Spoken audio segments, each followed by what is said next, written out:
This is the Fallen Angel Christopher Daniels, former TNA X-Division Champion and former TNA World Tag Team Champion, and you are listening to the TNA Cross the Line podcast. Enjoy. TNA Wrestling, Cross the Line.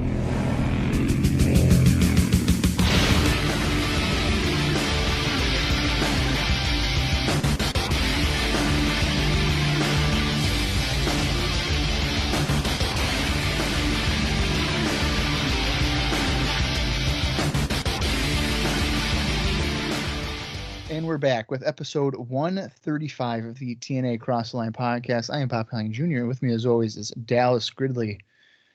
In Dallas, we are at the go-home show before Victory Road 2004, the first ever 3-hour pay-per-view, monthly pay-per-view for TNA. We have finally arrived to the final show before it. Are we still amped up for it, or what? That's a really silly question, Bob. Am I amped up? Sometimes moods change. No, dude. Victory Road 2004. I don't think you could disappoint me. Even if we watch a show and it sucks, I'd still be excited to watch Victory Road 2004 again. Yeah, I don't know how I feel. I'm really excited about the show. We talked on our last week's episode that we know, I would say, probably 90% of the card. And it's like really good. On paper. Yeah. We should always say that. We have some major debuts happening. The Outsiders, it's official. Kevin Nash, Scott Hall will be there in the corners of Jeff Hardy and Jeff Jarrett in that ladder match. Piper's Pit with a mystery guest. There's rumors it might end with a bang. That's right. DDP, that's rumors. We don't know. And I got some more rumors for you today that we will discuss as well. So there's lots of fun stuff going on. And I can't believe we're finally at this go-home show. Literally 2 days before Victory Road. I mean, a lot of questions to be answered here. Which Jeff are the Outsiders associated with? Scott Hall really driving home the fact that good luck, it Jeff. could be either one. And Kevin Nash seemed kind of disinterested on his couch. The Kevin Nash promo was extremely disappointing. Yeah. Scott Hall's was like, so here's the difference. We did hear that the Kevin Nash one was shot when he was on the set of The Longest Yard. So it's a little different, whereas Scott Hall seemingly was brought to Orlando to shoot the vignette. Doesn't Scott live around there? Yeah, probably Orlando. I mean, it makes sense. So I think when we I don't know.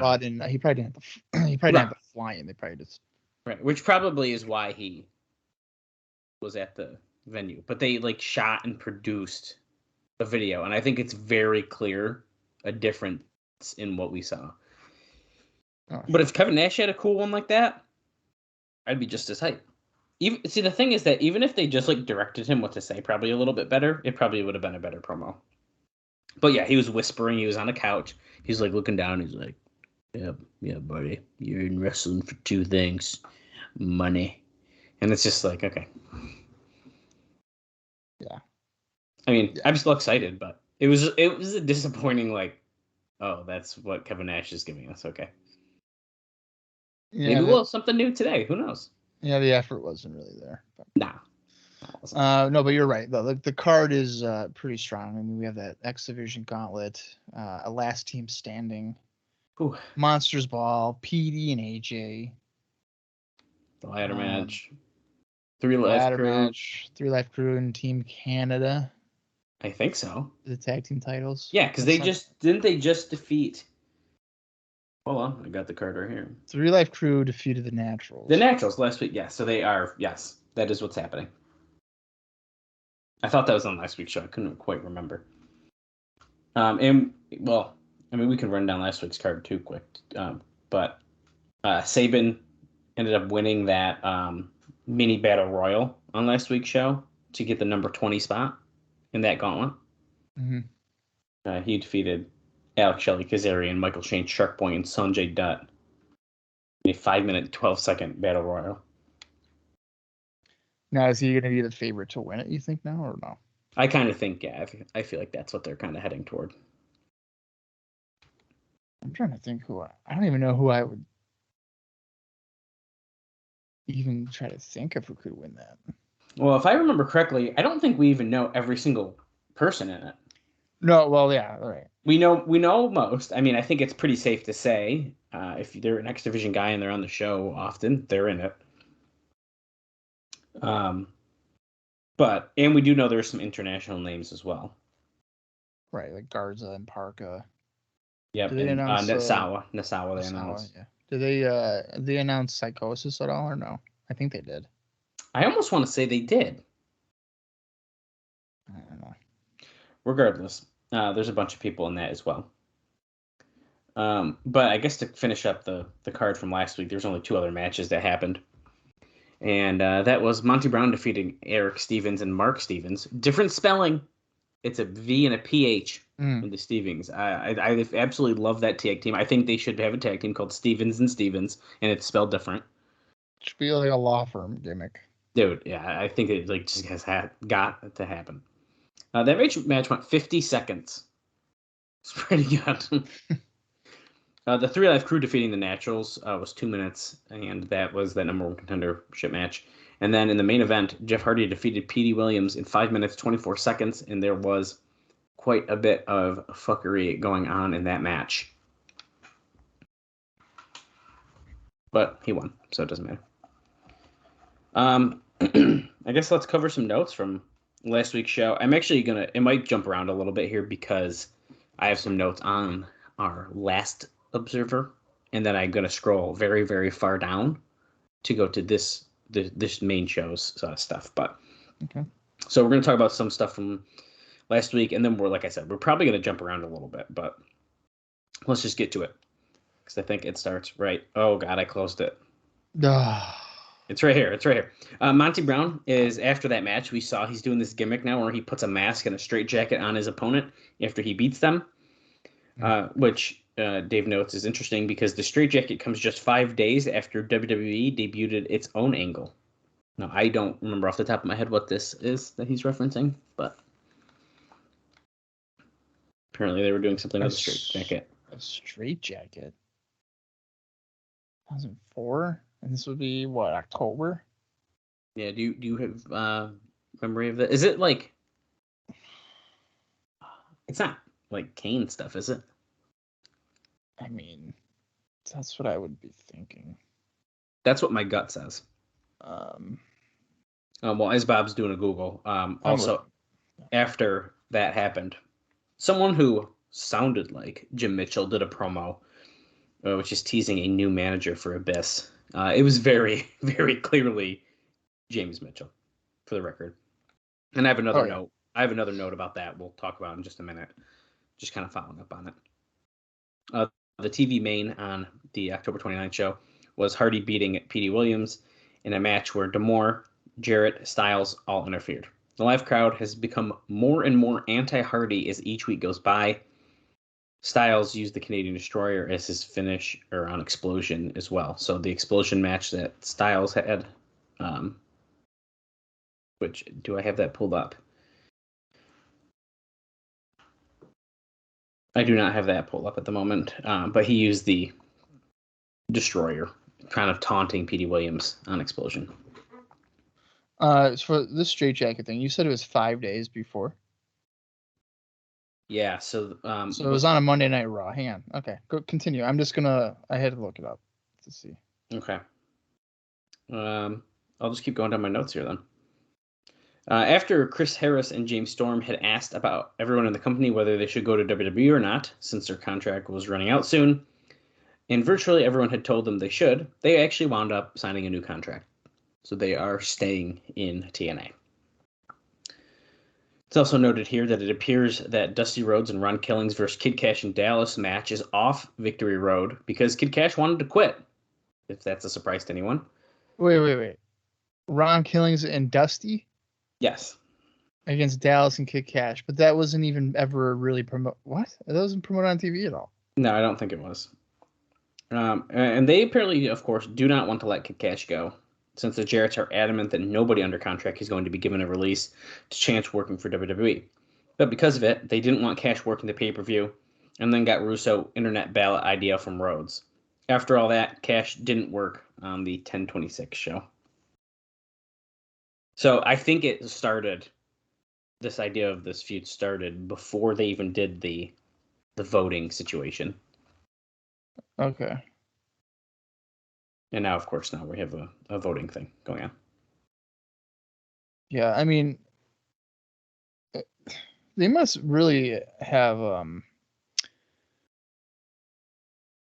what's the word I'm looking for? High praise or something for Kid Cat, or they really think he's worth this headache. Yeah, I think that's important to note. Definitely, it's pretty interesting. There's also, I'll just say this because I'm scrolling right past it. There's a massive write-up that Dave Meltzer does on the November 9th, 2004 Observer newsletter that I'm not reading. But he does these from time to time. The title in the Observer is Panda Energy Losing Faith in TNA. And it's another one of those things where he writes this massive write-up about what's going on in TNA. It's nothing new on our end since we've been covering everything, but it's super long, and I think it's definitely worth the read. It's pretty cool, but we're not going to be really covering much of that because we get all the info that we need, really. On that Jim Mitchell note, doing that promo. So the idea is for him to manage Abyss so that Abyss has someone who he can do good promos for him. Mitchell had an issue with the company in that he had a contract guaranteeing him 26 dates during the year. When the year was up, they'd use him in less than that number. Performers get paid, in most cases, after they work a date. He wanted to be paid for the complete 26, and I believe they agreed on that. So that was his issue there. I think it's a fair issue to have. And this is for who? Jim Mitchell. Oh, okay. So he wanted to get paid for the full amount of dates, even though he didn't work the full amount of dates? Yeah, because it was promised that. Oh, okay. Okay. That makes sense. Sorry, I couldn't find the straight jacket thing. Okay. Well, we're just gonna... I don't know if it even happened on Raw. No. He said it was involving a straight jacket? Yeah, that's what it's noted. And like I said, I don't have any recollection of that. And unless it was on... Well, because we air on these on Tuesday. Monday. I don't know. Could it have been a SmackDown thing? Well, he said... Well, 5 days earlier, but remember, these are taped on Tuesday, so maybe it wasn't on Monday. Oh, I thought you were saying when it was aired on Friday. I mean, yes, but he could be referencing the taping. Okay. So I'm gonna... So are we thinking it would be... So if Raw was on the 25th, are we thinking it's a SmackDown before that one? Possibly.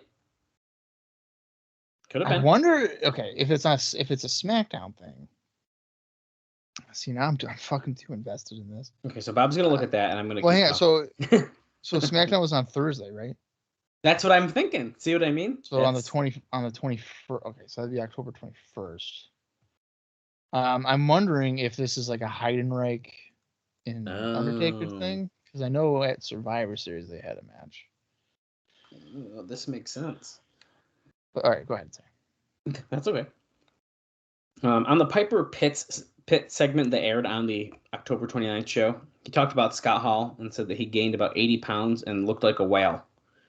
When he said that, immediately management wanted to edit it out because he was telling people that Hall is way out of shape, which is the word going around that he hasn't been trained at all. The decision was made to edit it, and then, somehow, it wound up on the air without being edited. Of course. So we saw that where he literally he came out to the ring and was like, did this weird hype. It wasn't really a Piper's Pit segment. I disagree with that wording of it, but he came out and he called Scott Hall fat and a whale.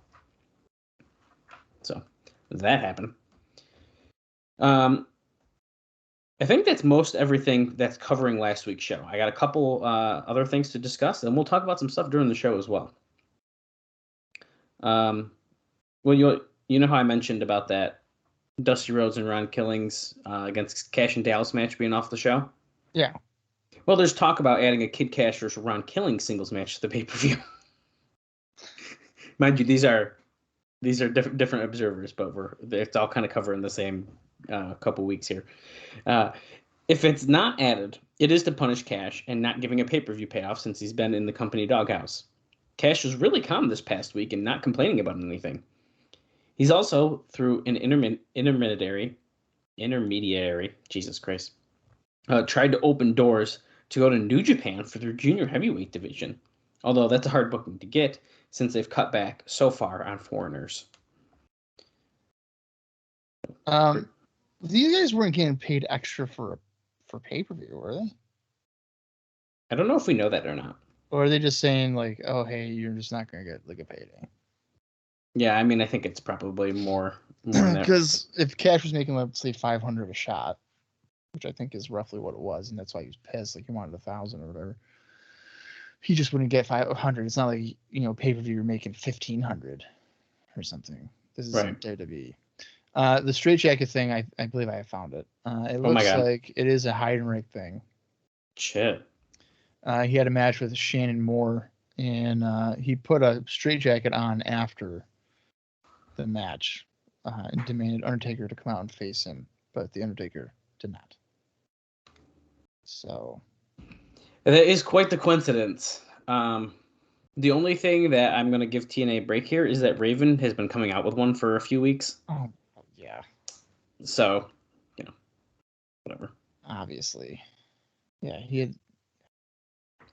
I mean, more than weeks. It's like months. Well, right. That's what I mean. So I'm going to give him a break there.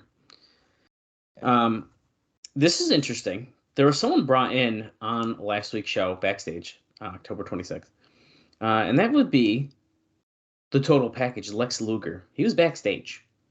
And this is kind of what I'm talking about potential. I mean, this could be a rumor for Piper's Pit. Who knows? So Dave notes here. The way we heard the story was Luger had contacted them, saying that he was clean and wanted a fresh start. They said they'd give him a chance. And Dave says, all we know is the bus taking the wrestlers to the park had been delayed 45 minutes because they were waiting for him. And he had not been written into the show and was actually gone before filming even started, but is expected to be with the company. That will cause a lot of unhappiness because Luger made no friends in his previous appearances, both of which resulted in angles where he made Styles look small and like nothing. And then, I mean, he basically just notes that the company thought it was a big deal when Styles pinned Luger in the tag match, but Luger dominated the match, sold nothing for him, which I can put my imagination to work a little, but I mean, he does look small compared to Luger. Can we be real? Let's be real. Naive to suggest otherwise. I mean, you can't. I mean, I think he could sell for him a little, but I mean, come on, let's be realistic. I think that TNA put themselves in a bad spot by kind of suggesting to have Luger sell for Styles. Yeah, I mean, realistic. And not make him look like a small guy. Right. But realistically, at least then, I don't know how many guys would be classified as big. Yeah, that's true. So, physically at least. I'm a little shocked by this, that Luger would be coming in. I mean, when he came in 2003, I didn't really care. And as you're noting, he didn't really do anything positively. No. And then he's causing a 45-minute delay getting on the bus. Right. He wants a second chance. I'm clean. And then like, oh, by the way, I'm going to be almost an hour late again on the bus. And delay everything, yeah. Yeah. And now again, this kind of terrifies me because the TNA that I really enjoyed was different than WWE. And this is becoming more and more WCW.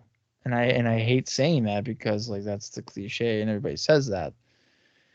But in the matter of a month and a half, we were having Kevin Nash, Scott Hall, Piper, Diamond Dallas Page, and now Potentially Lex Lex Luger, yeah. Yeah, like coming into the company. And I'm sure they're all going to be associated together and they're all going to dominate television. Right. And then none of these younger guys are going to, get any kind of rub. So that's a little terrifying. Yeah, it's quite an interesting turn of events here, huh? I don't know if interesting is the right word. Well, moving on to some other fun stuff. I got another fun name for you coming up, but we'll get there. This is from Alvarez. He does say that there was good news this past week because TNA announced that they were back on DirecTV. So we just heard that they weren't going to be, but now they are. No details were given out in a press release. Only happy gushing, which, they deserve that. Of course, this is obviously good news since a lot of fans wouldn't have been able to order the pay-per-view otherwise. And now I have some bad news for you. Because all the Florida area jobbers were told last Tuesday that from that point forward, they would be getting paid $0 to work TV.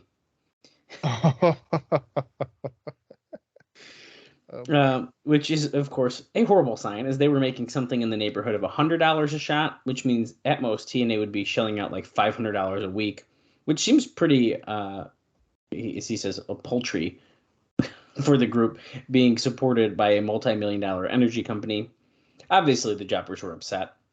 And Rob, I'm going to butcher his last name. Nemi? Yeah, okay, that's it. Pulled his crew, the main crew doing the jobs. So he pulled all of his guys from coming. TNA's deal was that this was nothing different than how things operated in the 80s.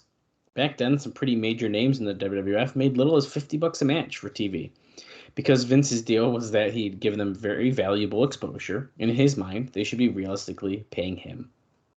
And of course, the difference is it's not 1980 anymore, and TNA is not the WWF. I mean, yeah. Hello, what are we talking about here? I could see Vince McMahon saying, like, "Hey, Skulven Crush, you're welcome for being on Primetime Wrestling. Now go get yourself a booking in fucking Maine and pay me." Yeah, right, but then in TNA, it's like, hey, this is at Friday at 3:00, and it's not even all over the country like that. It's in New York. It's that. It could be different in Idaho. I don't know, but you're not getting nearly as many eyeballs on Impact than you are in 80s WWE television. And yeah, like you said, again, it's not that you can't give a guy $100. Yeah, that's pretty bad. Like, who knows? Maybe we'll get updates. If we see any more of these Florida enhancement guys, just know that they're doing right now. They're not getting paid nothing for nothing. I can't. I can't believe that. I think crazy. That's probably gonna change. Yeah, I think so too. He does also make a note about Hector Garza's signing. By the way, I know we got the video package last week, but it seems that he's officially signed. This is an interesting one. This is a rumor of someone who's supposed to be coming in. And as Alvarez starts, this week's mind-boggling stupidity is that TNA wanted to use Jushin Liger for Victory Road, probably in the 20-man gauntlet. Right. He'll be in the U.S. anyways that weekend working for Ring of Honor. Apparently, he was interested. But then TNA contacted him again and said since they were giving him exposure, he needed to fly himself in to the show on his own dime. And suffice to say, no Jushin Liger at Victory Road. What? What? Oh my God. You don't want to fly Jushin Liger in for your pay-per-view. Okay. Okay, so you know what? So you've referenced that he would be with Ring of Honor that weekend, which would probably be Friday and Saturday. Yeah. So let's see what Jushin Liger was doing. And where those shows were at, because I mean, how much would be a flight? Well, back in 2004, probably not awful. Well, it depends, I guess, on like the notice here. So, okay, the November 5th and 6th, they were in Massachusetts and then New Jersey. So and these shows are called Weekend of Thunder, night 1 and night 2. So that kind of gives you an idea of what they were building upon here. Night 1, he wrestled Bryan Danielson in Massachusetts, and he won that match, by the way. And then on night 2, which is where he would then be traveling from New Jersey to Florida. So I don't think that's ridiculous. He teamed up with Samoa Joe to wrestle Bryan Danielson in Low-Key. Wow. 1,100 fans in attendance, by the way. And he won. Liger and Joe won that match as well. Wow, look at that. So, a flight from New Jersey to Orlando. There's probably not like a conversion thing you could do, right? Yeah, I don't even know how you would check it. They changed so much.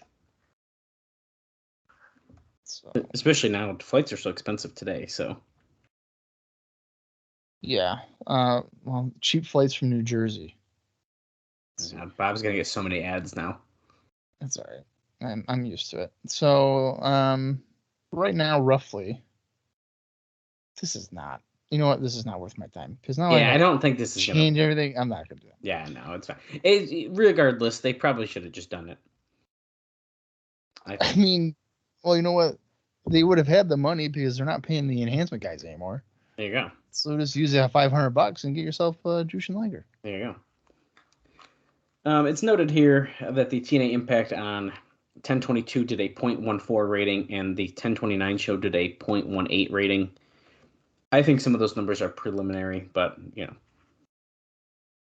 they are. New Japan. This is interesting. New Japan's USA branch sent out a press release talking about their new NWA affiliation. So this is pretty interesting.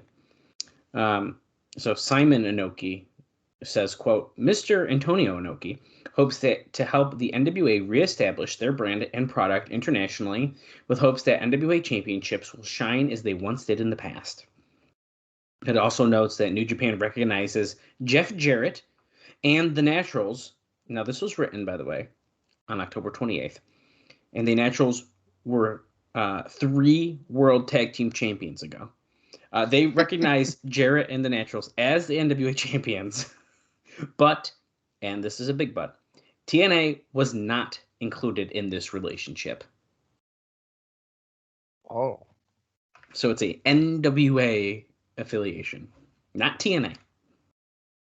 Wow, okay. Yeah. That's pretty interesting, huh? That is very interesting, yeah. I thought so. Okay. Well, there it is.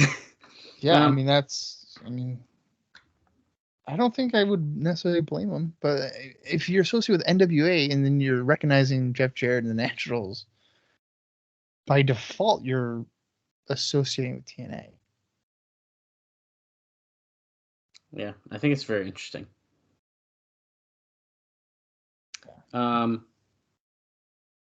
I think I only have one more note before the show here. And Dave, he notes, and I hate that I have notes about these guys all the time because I just butcher their names every single week. But he notes, although I'd be certain they won't miss Victory Road, both Masquerita Sangrata and the other guy whose name I always mess up, Puretti, I don't know. The other guy he's fighting, the other little person in the match, are booked for the same day in a show in all places. Des Moines, Idaho. That's Idaho, I think, right? Yeah, Des Moines, Idaho, yeah. Yeah. So they're booked for the same day, a show in Idaho. Is the same day as Victory Road. Or Iowa. Is that Iowa? Iowa. Oh my God. I knew it was an I. That's embarrassing. Idaho. Yeah. Sorry, Iowa. everybody in Iowa. Sorry, all of our fans and listeners in Des Moines, Iowa. Des Moines, Iowa. Jesus. It's an I. There's an O and an A in it. Geography isn't our first. No, this is probably a bad time to tell you I took a geography class in college. So,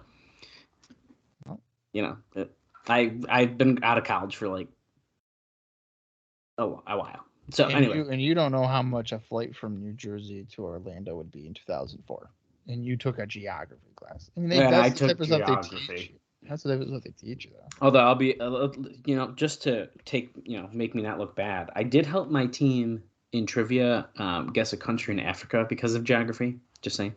So, I mean, I know that. I just don't know where Des Moines is. It's Des Moines. Des Moines. There's an S at the end of it, though.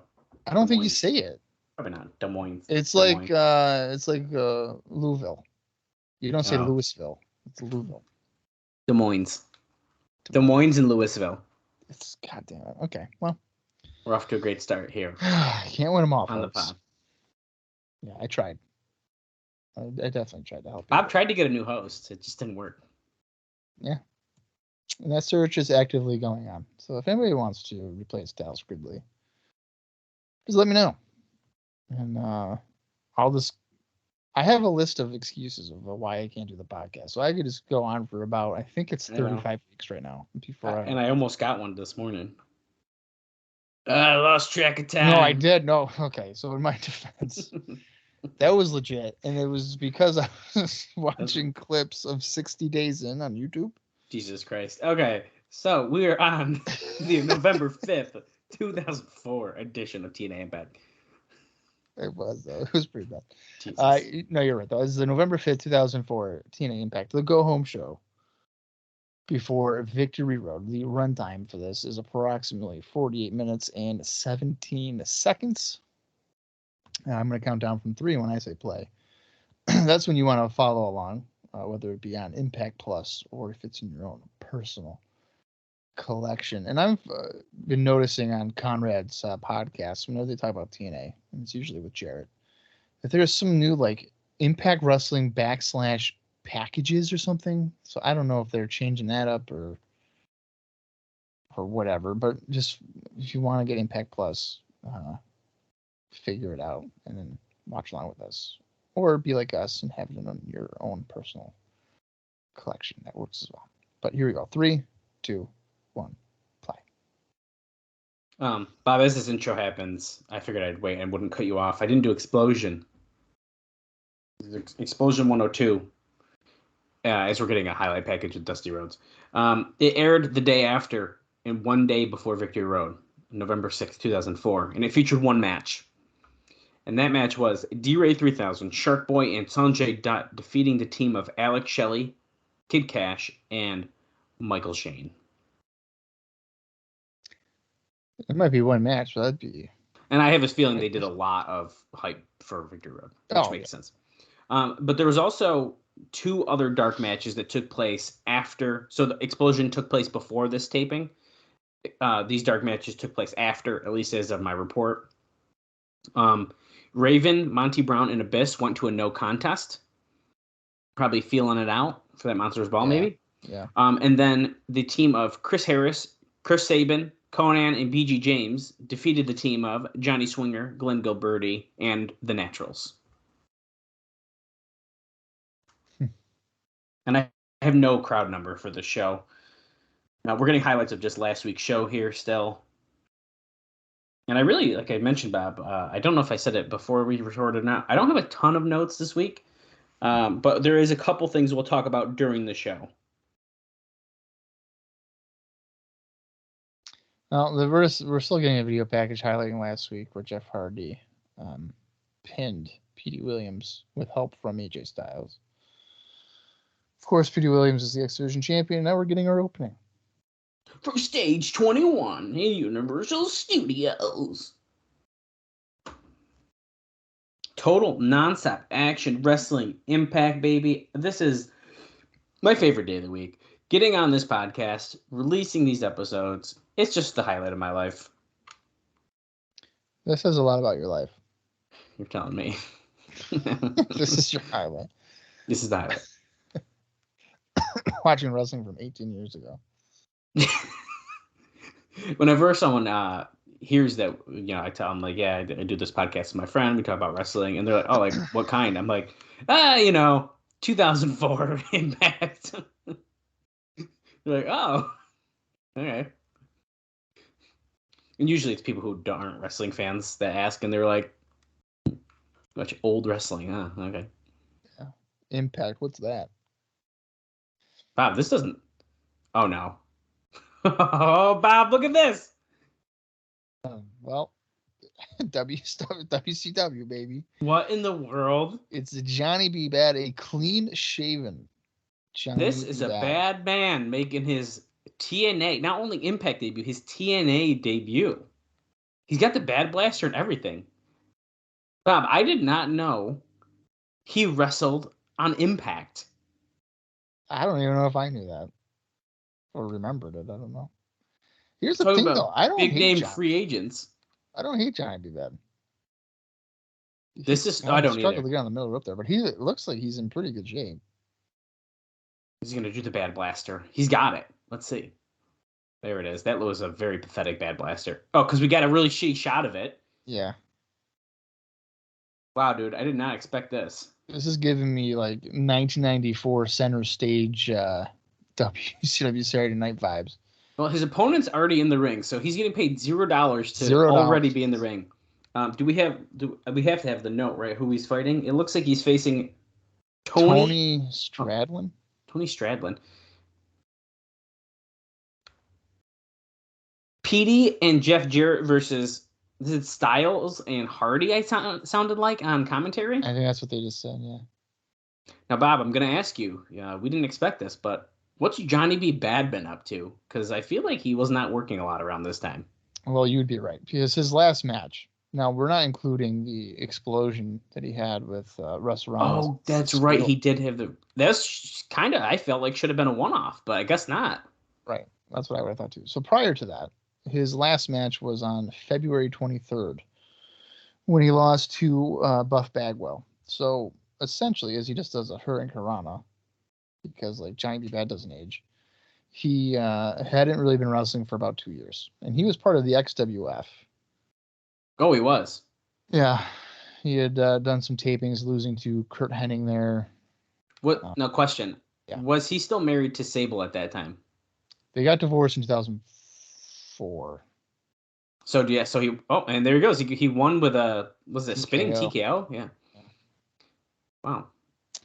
Yeah, and prior to the XWF stuff, his last wrestling appearance for the World Wrestling Federation was on December 6th, 1998, teaming with Jacqueline, losing to Christian and Sable at Capital Carnage. Oh, so weird.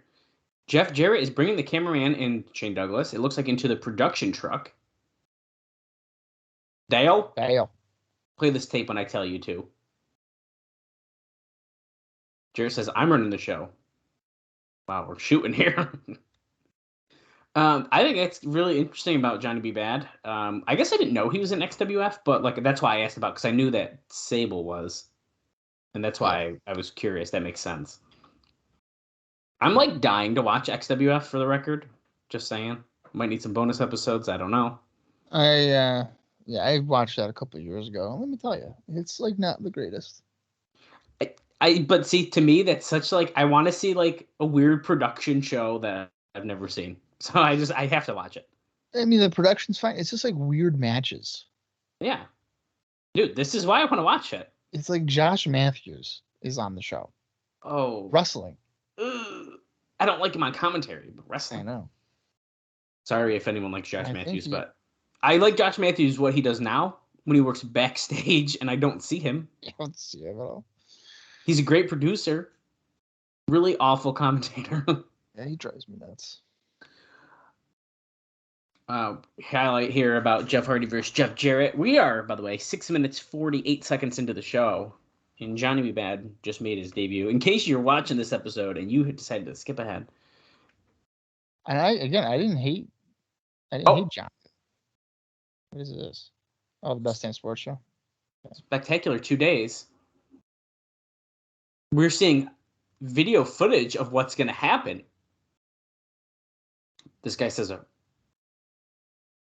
Sally returns to a bad boy, and we're having like, we're having Puppet. Bob, Puppet is coming back. Great. Oh my! The Best Damn Wrestling event period, November 10th and 11th, guys. We got a lot of shit coming out soon for you. Holy crap. Yeah, we do. Okay, Piper's just going to ramble here. Talking about Andre the Giant. Let's see, do I have any notes I can give you? Not really. No, I think I'm saving my... Well, I'll give you this one while Piper's talking. Chris Harris and James Storm were told that they would actually be getting a run with the NWA tag team titles as a lure to get them to stay. They were given the impression that they'd get the belts from Hall and Nash, who are apparently in line for them. That's one I'm not holding my breath to see happen, and if it does, well, Hall and Nash are two of the best at losing and still burying people they lose to. Yeah, I mean, I don't know if I buy into that. Could you imagine being told? See, I wish this is a note that we knew before we got to talk to Chris Harris, which, by the way, if you guys haven't checked out our bonus episode with Chris Harris, you need to check it out. Yes, you do. Check that out in the archives. But this is something I would have loved to be like, Chris, were you told that you were going to be Scott Hall and Kevin Nash? Well, when he comes back on for we got to ask. We'll have to ask him.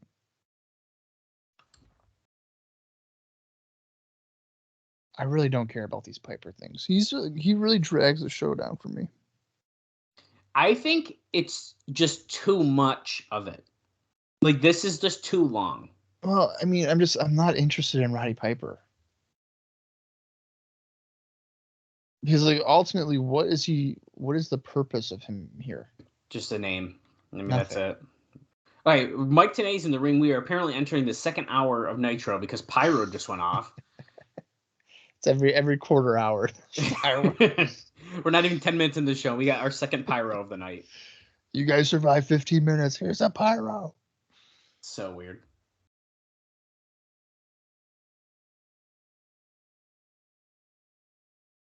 Mexican minis to In the Pit with Roddy Piper. Victory Road's got everything for you. Tag teams in the spotlight. America's Most Wanted against Triple X. We're just running down the card here. Plus Team Canada against 3 Life Crew for the tag titles. Focus on the X-Division. 20-man international invitational X-Division Gauntlet. That's quite the fucking name.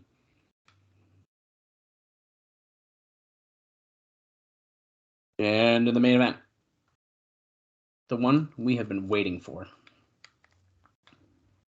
Jeff Jarrett, Jeff Hardy, a ladder match, NWA World Heavyweight title. And here comes the NWA World Heavyweight Champion. Why was TNA just smiling when Jeff Jarrett come out? He never smiles when Jeff Jarrett comes out. Jeff Jarrett coming out with the title on his waist, looking oiled the fuck up. And he has a ladder in his hand. In wrestling gear. You are not kidding about being oiled up. Dude, he's got the shirt. He got his tight shirt off, and that dude is covered in oil. I'm feeling Ahmed Johnson level of just oiled up. Jarrett sets up the ladder in the ring, grabs the mic from TNA. TNA looks at him like, who the fuck are you? It's like dripping off of his forearm. Oh!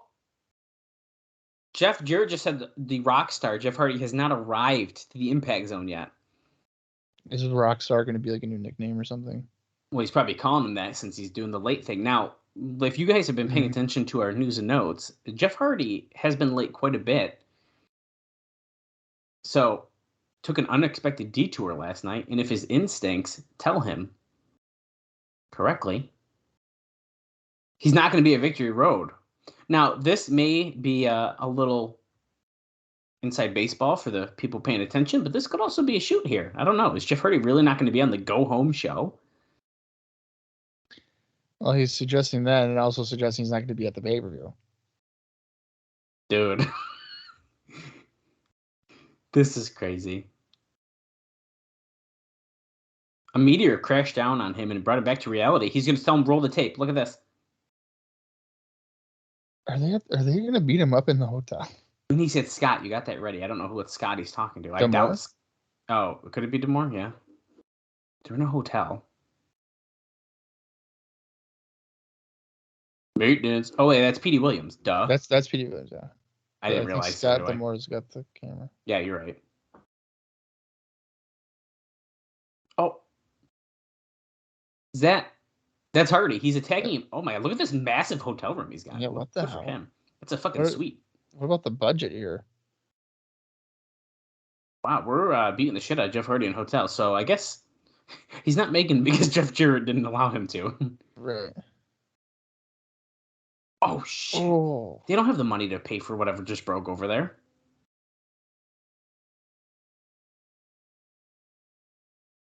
Petey choking him with like a belt or something. Oh fuck! What was that? They just blurred something too. They just smashed something over his head. I think it was a beer glass bottle. Yeah, beer bottle. Yeah, glass bottle. Wow. And then the blur is probably the blood. That was a quick blur. So. Do you think that they told the hotel they were about to beat the shit out of someone upstairs quick? You have to. Are you kidding me? If I was in the whole hotel room next door, I was like, some guy just got murdered. I don't know what. I gotta call the police.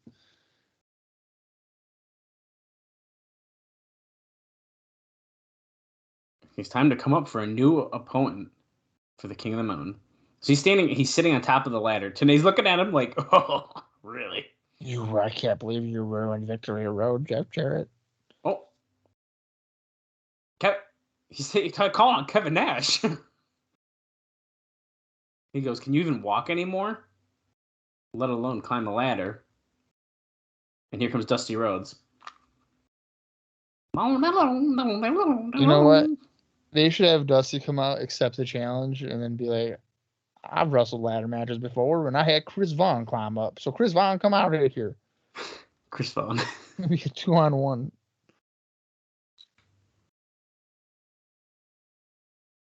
Knock it out. Crowd's chanting for Dusty. Jarrett, you got a couple of problems. Because one of them is 300 pounds right here. Because Monday morning, we got two things coming on. He's saying he's going to be running the company on Monday morning.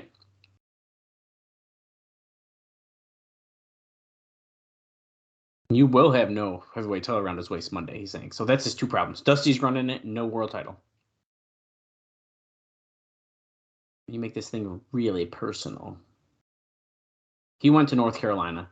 He brought Hardy for one reason, and that was to become the world's heavyweight champion. No mistake about it. You made a mistake.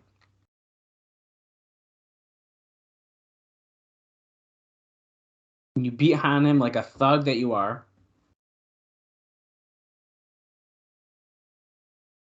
You better make sure that when you do it, that he doesn't get up.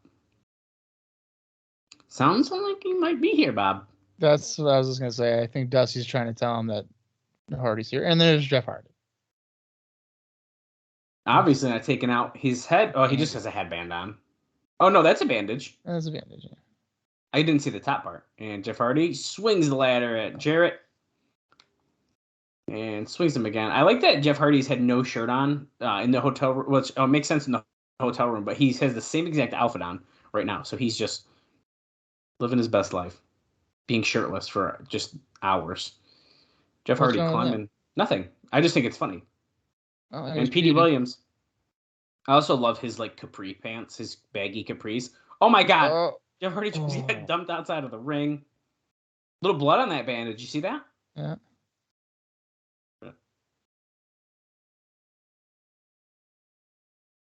Oh, now Dusty comes ringside, and there's AJ. Styles. Remember, AJ's supposed to team with him later. Not seeming like it. Yeah, it doesn't look very promising. Considering he just got shoved off a ladder to the floor. We're not going to leave the impact zone. We're going to stay on top of the story. You know what's kind of ridiculous? That he's more or less selling the bottle attack than getting shoved off a ladder. Right. Okay, so Shane Douglas is backstage with a blonde woman and Chris Sabin.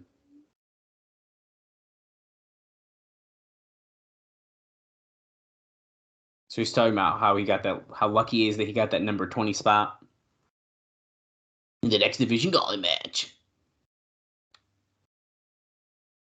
What? Saban's like, I want to be number 1. Does he not know the rule? Like, he doesn't understand that 20 is good. He wants to showcase how I'd good rather he be is. last. Oh, Bob's got the snacks, guys. Got some peanuts. Oh, we can hear it, Bob. We know. Hey, the ASMR. Now chew it really close to the microphone. Oh, God. Oh, my God. 4 corners, 1 fall match to determine the number 1 spot tonight. Who is this woman? What? Oh.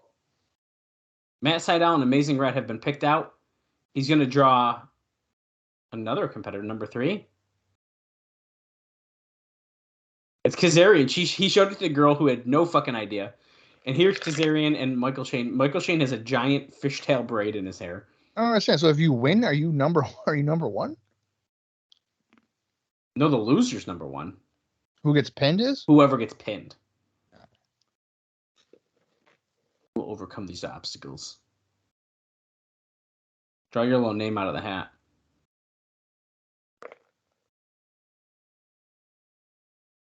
Yogi the Bear. He goes, that's Yogi Berra. That's funny.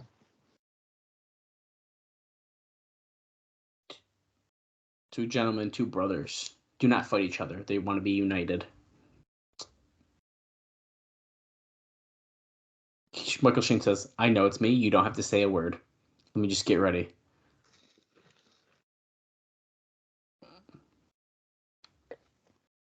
Oh! Shane Douglas goes, whoa! Is he even with the company yet? And then we're back to the Impact Zone to see Jeff Hardy.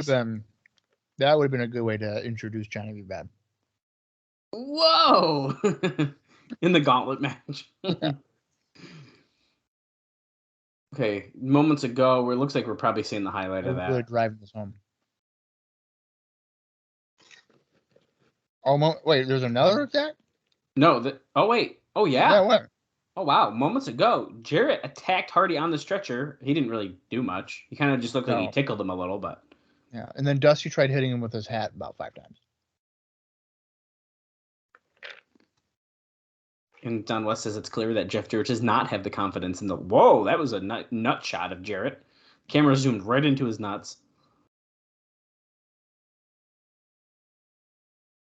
So basically, Jeff Jarrett is trying to do everything in his power to take out Hardy before Victory Road.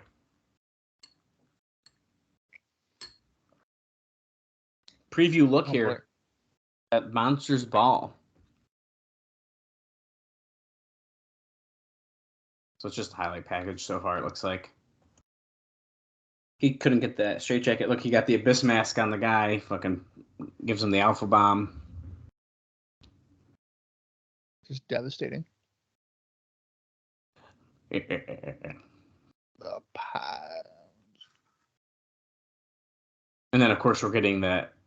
We hear that voiceover that's very clearly Father James Mitchell. Who is, it looks like, going to be finally associated with Abyss.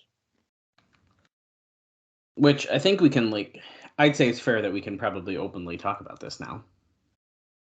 Since he's get the voiceover. I just cannot believe it's been 2 years.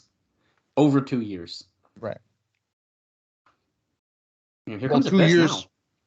Well, a year since Abyss has been here, right? Like August of 2003 is when he came in, or July. Is that it? Yeah. Whoa. I mean, Mitchell's been here for 2 years, but Wait, didn't realize that. Are we sure? Is that confirmed? Abyss wasn't here. I feel like holy crap, dude, this is crazy to me right now. And I remember he was on Explosion before. Right. Abyss, I'm going to point this out again. Enhancement guy not getting an entrance. Usually we are allowing these guys to get an entrance. He's running away from Abyss. He looks like he's facing Seth Delay. I like Seth Delay. Do you? Yeah.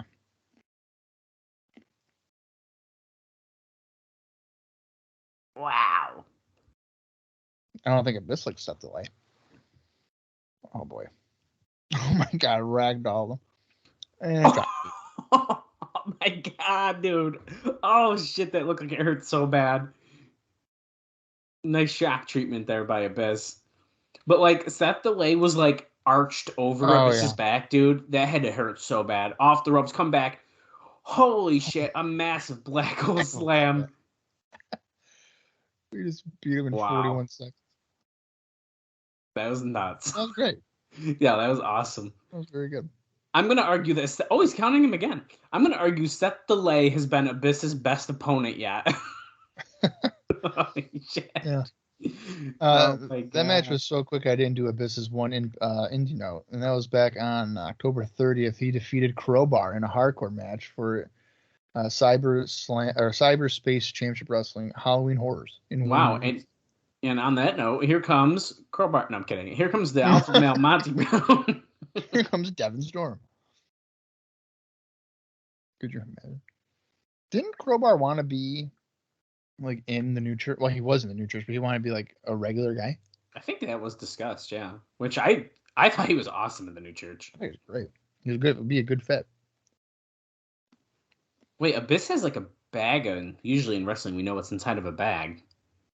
A snake. A snake. Well, Abyss is opening up. The referees and security are trying to get Alpha Male Monty Brown to come, and Abyss is dumping it out. Oh shit! Thumbtacks. I think we're getting a little bit of a preview of Monsters Ball. Monty Brown just turned around and looks at it like, "Fuck no, I ain't getting in the ring." Maybe I've made a mistake. Wait, is he really not going to go in because of tax? No, because look, Abyss is like holding the thumbtacks and stuff. It looks to be about 10,000 tacks if I counted correctly. And here is wait, 24 hours, no water.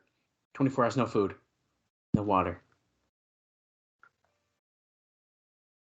Lately, the voices in my head have been silenced. They've been replaced with this ticking sound. Raven's in like a really creepy looking area. I love this. Yeah. Got his straight jacket on.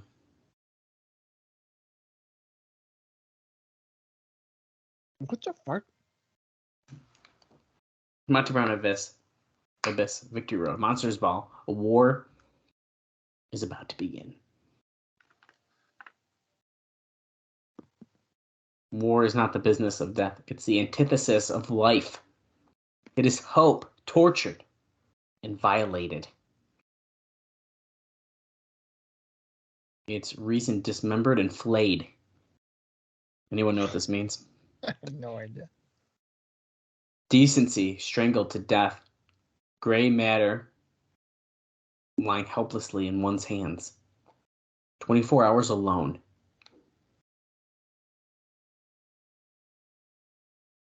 Raven said it'll bring him clarity as the fog machine pushes more fog into the scene on the left. Welcome to the Terradome. Quote the Raven. Nevermore. And he taunts, I fucking love this view. I love this scene. Now, that made it sound like as if Monsters Ball was like his idea. But it's like, isn't it like Abyss's match? Okay, so I was actually just going to mention this. To me, we're getting a thing here. They just said Christopher Daniels and James Storm are facing off next as a preview, by the way. But so I was just thinking the same thing, and I'm curious now. Did Raven come up with the Monsters Ball match, or is it just kind of happened? Because I know Raven seems to come up with lots of different kinds of match stipulations, usually with his name involved. But I'm curious if this was kind of his idea as well. I don't know the answer to that. It very well could have been. That's a good point. I almost think at least the idea part, the being alone, the no food, no water thing that he just mentioned, because this is the first mention of that. Until this point, we were just told, hey, it's a Monsters Ball, and we knew nothing. I think we knew it was no disqualification, maybe. Mm-hmm. Now Abyss has pulled out thumbtacks, and Raven says no food, no water, no food, no water, and you're alone for 24 hours. No light. No light. So I mean, we're kind of getting it all together now. We're getting another best damn wrestling show period promo, which has a lot of pop-ups like the 60s Batman, which I don't really like that being associated with wrestling, but Now, you know what's funny? All this footage tells you it's already been taped. right. Because they're showing it, and then they showed a couple other things. I think this is going to be fun to watch. I'm excited to cover it because I didn't know what happened, but it's kind of weird. That's already been taped. Definitely weird. Chris Harris with his beret, which I fucking love for him, and James Storm being interviewed backstage by Shane Douglas. It's Triple H, baby.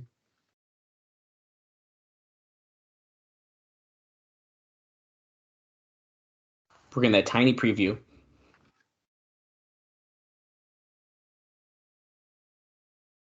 It doesn't start this Sunday. It starts right now.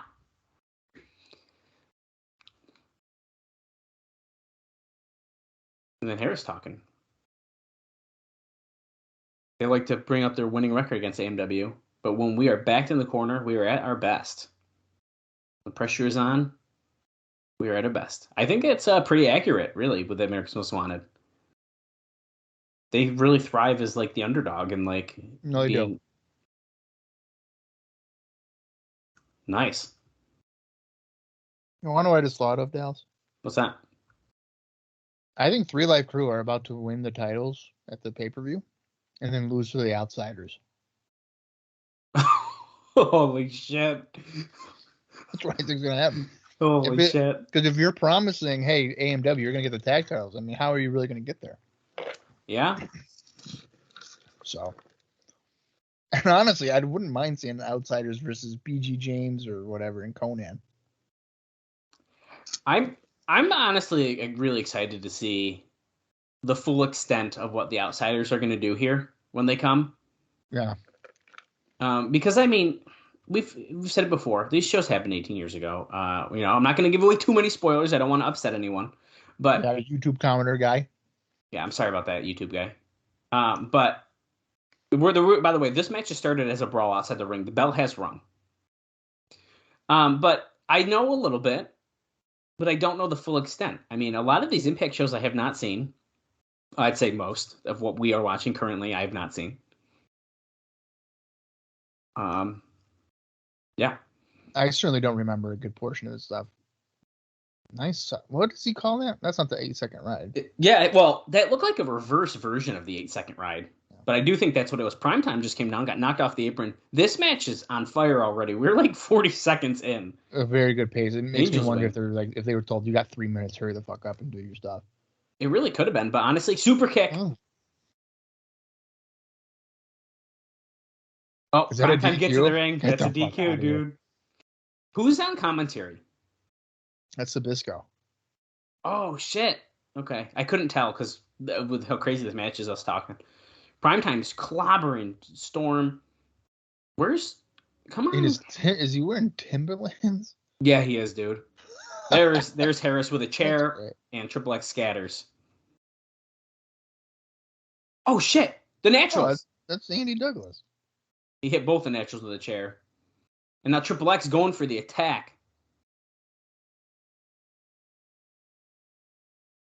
I mean, I don't hate this. I like this a lot. Under a minute match, and then you're continuing your storyline. I don't mind that. Under a minute match that ended because these teams cannot coexist in the same area as each other. It has to. Was that Team Canada on the top of the ramp? It looked like it might have been. Harris is getting handcuffed. Yes, it is. Harris is getting handcuffed around the ring post, the turnbuckle. Yeah. Oh shit! What are they going to do? This is never a good sign when the guy's handcuffed. And the Naturals are going right after Harris. So Triple X and the Naturals kind of little buddies here. That reminds me like when Triple H got like handcuffed and like Randy Orton. Oh yeah, punted or like RKO'd Stephanie. Yeah, dude. I think he punted her. Yeah, at least definitely punted. Yeah. Pillmanizer here. James Storm's got a chair on his ankle. But wait, don't worry. We have the security on the side of America's Most Wanted and the referees. I mean, if Skipper were to stomp that chair with a Timberlands, that's like double impact. Dude, he's screwed. This is wild. Daniels is right behind. Oh, he hit the right leg, the right knee of Storm with the chair. Which was he was already kind of limping on, and that was the one they were going to Pillmanize. What are you doing? James Storm is screaming in pain. That looked like a nice chair shot, though, to the knee. Oh, yeah, dude. That was awesome. Wait, Daniels has a microphone? How do you think you're going to win the last team standing match when your teammate can't even stand up? I knew he was going to say that. Dude. I was thinking that. I knew he was going to say that. Victory Road is going to end just like this match ended. It's Triple X standing over your beaten bodies. So it can't end in disqualification. So. Right. Pretty much. Bob, I got to say, I was excited for the match. Now I'm like really excited for the match. I think that was a good. That was the best thing on the show so far. That was awesome. Yeah. Here comes Amazing Red. Looks like we're getting that 4 corners match. The loser, whoever gets pinned, 1 pinfall, is the number 1 entrant into the 20-man gauntlet. So I'm assuming all 4 competitors, even the one we do not know, is they're all involved in that match. And Bob, during this, I will talk about the gauntlet a little. I have a couple names, some of which we talked about. Here comes Matt Sydal. Very young, fresh Matt Sydal. Soon he will go to Wrestling Society X and he will become super famous because of that. So we haven't seen him. Yeah, we haven't seen Amazing Red since September 28th, or whatever Impact that was. That's I think the taping date. It's probably October 1st. So we almost a month. Bob, Spanky making his debut here. Free agent. We have heard this rumor for months and months. Since the company started. Okay, I think Shane Douglas oversold the Spanky announcement. Whoa! What is this guy? He gave us the Doc Hendricks, dude. Yeah. Okay, sorry, go ahead. Indie notes here. I'm just going to do a brief one here for Amazing Red. On October 9th, he defeated Matt Stryker for NWA PWX in McKeesport, Pennsylvania. Then October 16th, he lost to Grim Reaper for the NYWC Heavyweight Championship. He also had a brief tour with Hustle, where he teamed with Super Crazy, losing to Kaz Hayashi and Spanky. That was on October 23rd. Trinity was just ringside on a microphone, calling out a woman again for Victory Road. She said her address is 117 Victory Road. That's where you can find her. I kind of like that. That's kind of fun. Who do you think is going to answer the challenge? I have no freaking idea. I mean, they tease like Tracy kind of. I mean, she is ringside still. But I feel like they're hinting at something else, but I truly don't know the free agent women's division at this time. So I'm going to say it's China. Oh, wow. That'd be actually really cool since she was supposed to come. I'd be down for that, to be honest with you. What can I say? I'm just a good booker. Yeah. Spanky flipping Kazarian. Okay, you keep going with your notes there, Bob. Well, there's there is for Spanky, I guess. So he has been with 0-1 mostly. Yep. And like I said, he did have an appearance for Hustle. Oh. But yeah, I mean it's literally like almost the entire year looks like it's been primarily. Oh wow! Oh wait, Spanky pins Kazarian after Michael Shane messed up the sliced bread, and it didn't matter. He got a roll up. It's a nice schoolboy. Or small package, excuse me. They're still focused heavily on Trinity here. Spanky, I also did not know I didn't know he came into the company this early. What's this? I hear Vince Russo. Oh. You got it. He tells Trinity, you're not going to like who your opponent is.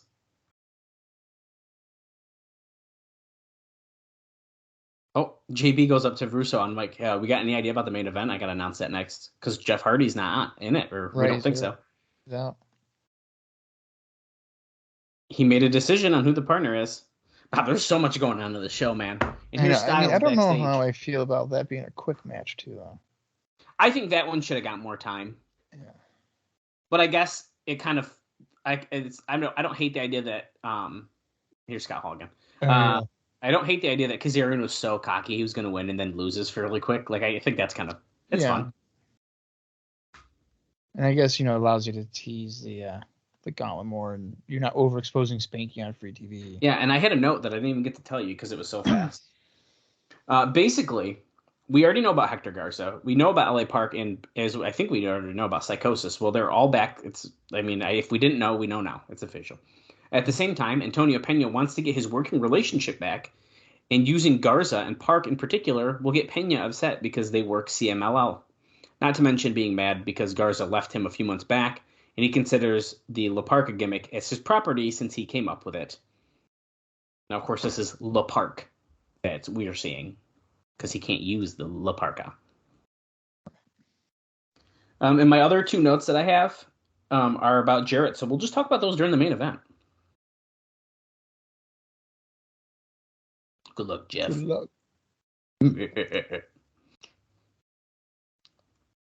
Well, and here comes the Team Canada captain.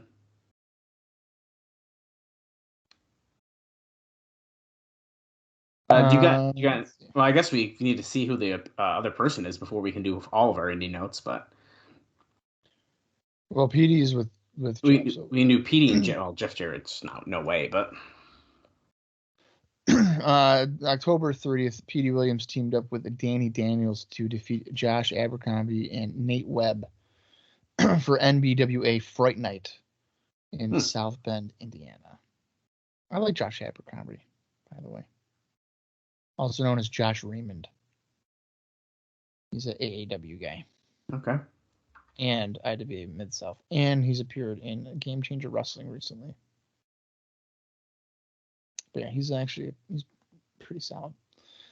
Jeff Jarrett, of course, did not have any notes. And then AJ Styles on October 30th defeated Jimmy Rave for Cyberspace Wrestling Halloween Horrors in Wayne, New Jersey.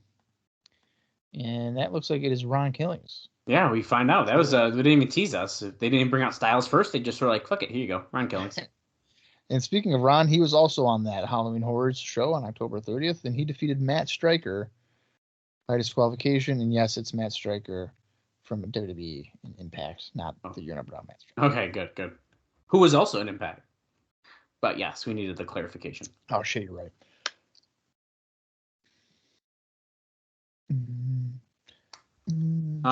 Well, is that all the notes, Bob? Yeah, that's all the Indian notes. Okay, well then let me give you my notes so we can just enjoy this last match. Jeff Jarrett did not go to Canada for his 2 scheduled off-the-record appearances, which seem to indicate that for now, the TSN deal isn't starting anytime soon. Dixie Carter was saying she thought they could still revive the deal and blamed it falling apart on WWE, which WWE people deny any such involvement for what it's worth. But it was a few months away still, so.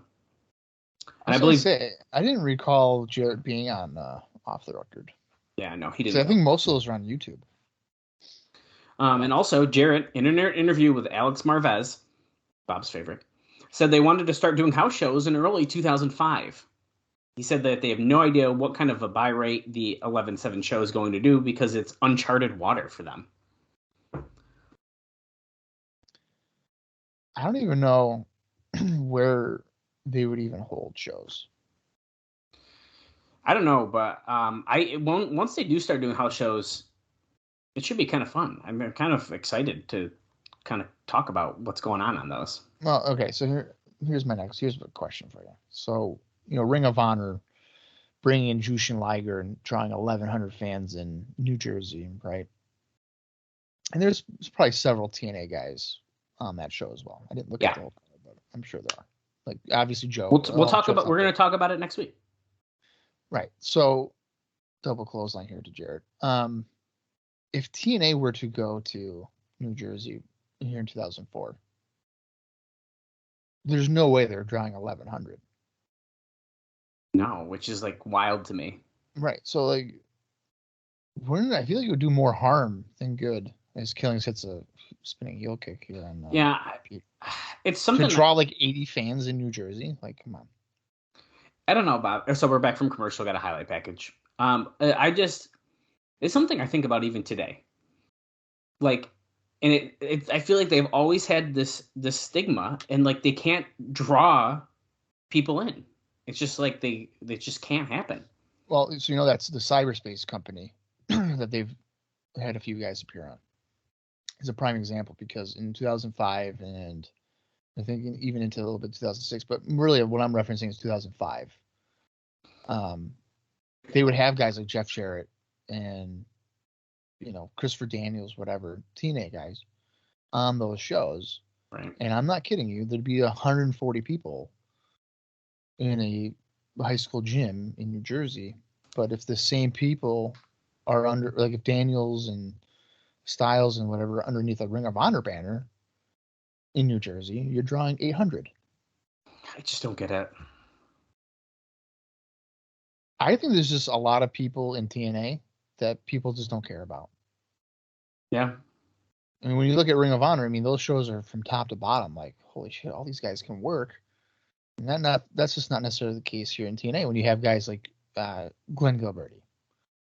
Well, I think it's like they have that structure of, I guess we can say like a WCW, right? Where it's like you have your crazy cruiserweights, are good. You have your tag guys, and then you got your heavyweight division, which, and then you got some stuff in between. Like you got some comedy stuff. You got some, stuff that. So there's like more of a structure, whereas like Ring of Honor is like, I feel like we're great guys. Absolutely. Which, it's different audiences. Just Petey Williams, a couple of moments ago, Styles had a nice Pele kick. Yes, he did. And the Canadian Destroyer was just reversed by Killings, who then hits a wheelbarrow facebuster on Petey Williams. But Jarrett breaks that up. Directive Authority, voting begins 12:01 a.m. Eastern Time on November 7th. So you can get up early as fuck, and you can vote for Dusty Rhodes or Vince Russo at 12:01 a.m. I'm surprised it's like the same day. I thought maybe they'd like have a week or something. Well, it probably stops, I bet you, right before the pay-per-view or something, and then they're gonna reveal it then. Oh, Jarrett with the title hits Killings in the head with it as the referee's distracted. 1, 2. Oh, who pulled him out? AJ. Oh, AJ did. Rudy Charles is out on the ground, and Williams. Oh, wait, the referee gets up in the middle of them, but no, they're still punching each other. Jarrett's calling for the referee to get back in. They just might have accidentally chopped him. Is Ron Killings about to pin Jeff Jarrett and have him be like, I'm going to fight you at Victory Row? Oh, God, don't say this. Wait a second. Jeff Hardy. Oh, it's Jeff Hardy. Twist of Fate. Twist of Fate on Jeff Jarrett. He's climbing to the top. I don't think the fans are booing him. No, they're not. Oh, I love that camera angle, That's the good. swanton. Wait a minute. What? Wait a second. He's not in Jeff Hardy just pinned Jarrett, and they counted it, and they're like, he won. And now he takes his bandage off, and he's like, I'm not even hurt. I'm going to be champ. In 2 days. I'm gonna be the champ. Dude, he's looking at the title and spinning it. He did the same exact thing when he won the title in like 2010 or 11 or whatever. 10? And he like looks at the title. He did the same exact thing. That's so funny. I just want to point out you just spoiled something 6 years in the future, so I'm sorry. Send all your hate mail to Dallas on Twitter. We're seeing the X-Division Gauntlet preview here. We saw the Last Team Standing preview, so we're ending with preview about all the cards here. Petey Williams and AJ Styles. Yeah, we got a solid card ahead. Look at that. Boom. Yeah, I mean, I kind of feel like. Oh, I thought that was for Trace. So did I. I like how they just push it aside. I kind of feel like this is the first time I felt like Impact was a little lackluster for me. What? Yeah. No, dude, I like this episode. I mean, Johnny is cool. That was a horrible green screen. Yeah, they are. I mean, they're not great. This is Johnny B. Beckham and Spanky is cool, but like, I don't know. It's not a bad show. It's just like I was maybe hoping for more. No, this is definitely thumbs up from me, easily. No, I'll give it a mild thumbs up, but I don't know. I was just hoping for a little bit more. Welcome to the Terradome, baby. And then, of course, our final one, that ladder match here. Now, Bob, I gotta say, I've been really thinking I was gonna see a moment that is actually not really important at all, so I can just say it, and it didn't happen on the show, so I'm just gonna say it. That I thought was my first thing I remember seeing in TNA, and all it was Jeff Hardy walking out with a ladder, and it didn't happen. I'm really confused because I thought here's my question for you. If people don't like talking about things in the future, skip ahead or pause, or whatever. Maybe just stop listening for now. Could it be potentially leading into a pay-per-view next year? Yeah, I mean, it could be. Definitely I know he's in a specialty match. It also could be just something that he starts to do at one point or something. I don't know. We'll see. I'll keep you guys posted. Yeah. I'll know it when I see it. I mean, it's like I said, it's not a big deal, but I remember that vividly of him walking out with a ladder, and I thought it was for this match, but maybe I'm wrong. That's okay. Well, Bob, that ended 48 minutes 17 seconds. We kind of both able to give our votes here on it. I'm really, really excited for Victory Road, and I really can't wait to watch it. I mean, that's where I'm at. Yeah, I mean, again, on paper, Victory Road certainly, I think, looks pretty solid in terms of interest, and that's why I bought it, or I had my mom buy it for me in 2004. I'm wanting to support a new company, because I remember in 2004 I was even really tired of WWE. It's just the same shit. I mean, it wasn't WWE wasn't necessarily bad, but I was like, oh, I want I want a WCW option. That's what I've always wanted. Ever since WCW collapsed or whatever. So I was like, you know what? I'll convince her to get this for me. It was actually a pretty easy convince job. I was like, come on, just get it. And she's like, okay. So seems like your mom was easy to get you to get pay-per-views. Yeah, because I wasn't a problem child. There you go. I was just like, Mom, it's $30 on a Sunday. She's like, okay, fine. I'll take out the trash or something. And call it a day. There you go. So, but I mean, leading into the show, I'll tell you, the Monsters Ball was of interest because I really didn't know what it was. I did not like the being secluded for 24 hours. I thought that was just silly.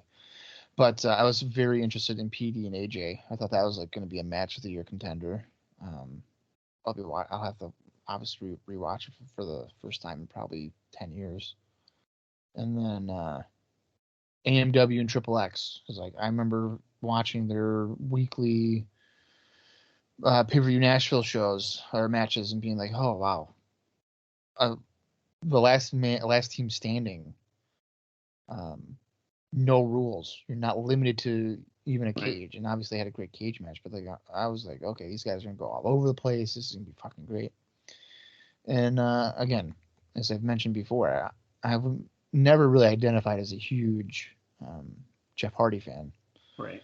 But I wanted to witness the moment where he won the WWE World Title or a World Title, because again, I remember watching the ladder match with Undertaker back in July 2002. Mm-hmm. And in that moment, I was like, maybe this guy could, pull it off. And Jeff Hardy tends to do some crazy stuff in a ladder match. So those were the main things that I was pretty invested in. I don't know about I don't know if I liked the idea of the 20-man gauntlet match at the time. But obviously we'll get a bunch of guys in that, so. Yeah, I mean, I think it'll be good to showcase. If you have a first-time viewer, I think they're going to be able to showcase the X-Division pretty well on it. So I think in that regard, it's probably fine. And I do remember many moons ago watching the show. And when LA Park does come out, I remember marking out because I Oh, there you go. really liked it. I always liked La Parka. So Yeah, I have also watched this show many times. Do I remember everything on it? No. So I don't remember. so I think it's going to be really fun. Um, and the fun thing about it too is if you guys are listening to these shows, or if you are a former listener of IcoPod with our friend Austin Skinner, on pay-per-views, we're just getting right to it. We're not doing notes or anything. So we are gonna just jump right into the show. It's gonna be, and we'll do our normal thing. We'll call the action. We'll talk about how we're feeling, all the same kind of stuff. And I'm just so, dude, I'm gonna be marking out so much watching this show. I'm telling you, 2 days, guys. You don't have to wait another week for us to cover it. We're releasing it in 2 days. That's crazy. I will not be doing indie notes, obviously, for the show. I would be doing that the week after. So. Yeah, I think, dude, it's gonna be so much fun. That's the thing about the monthly pay-per-views. I'm really gonna look forward to is like we don't have to worry about notes or nothing. And I've said it before. I think over the course of TNA's existence, more times than not, when you look at the pay-per-views, certainly on paper, the majority of the time it's like, okay, this could be some really good stuff. And I know like 2005, 2006, dude.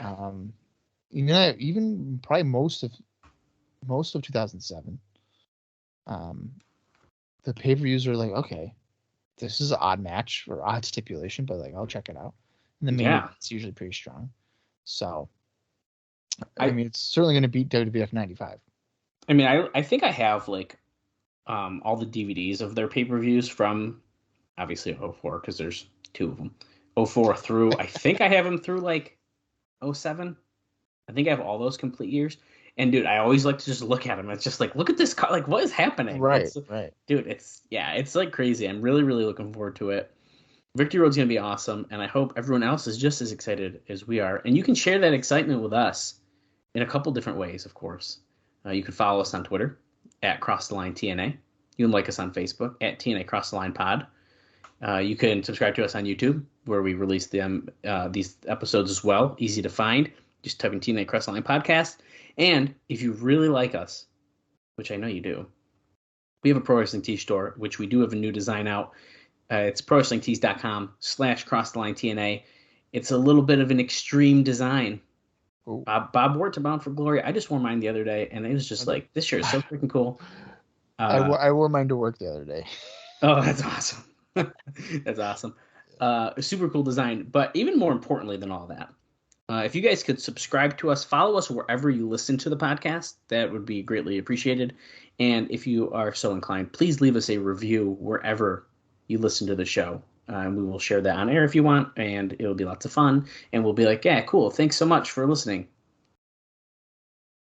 Yeah. Any of that feedback's great. And also, feel free to communicate with us on Twitter. I know, like, I'm actually really looking forward to Lance. I would imagine sharing his thoughts on. Oh yeah, that should be fun. Victory Road. Lance, found our podcast, and we're covering the Jeff Hardy era. So he's been listening to every episode, and he'll provide tidbits for us on Twitter, things that we didn't know about Jeff Hardy and his music. So I'll be looking forward to that, to see his reaction, both maybe present day and then back then. Maybe if it's changed. I'm really curious to see how I feel about the show. Me too. Over almost 2 decades separated from it. So. I'll try to put my blinders away, but we'll see what happens. We'll see what happens, because this show holds a very special place in my heart. So we'll see what happens. Well, I mean, it does. It is for me too. Man, this is the first and only TNA pay-per-view that I ever bought and watched live, monthly wise. So that's right. We'll see. All right, guys. It's time to wrap it up, though. We gotta try to contain our excitement because we finally made it to Victory Road. This has been over a 2-year journey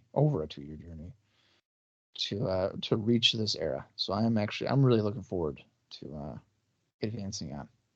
Definitely. And I appreciate everybody that has been with us since day one, or if you've just recently discovered us, hopefully. If this was your first episode and you're about to join us for Victory Road, you're going to have a lot of fun.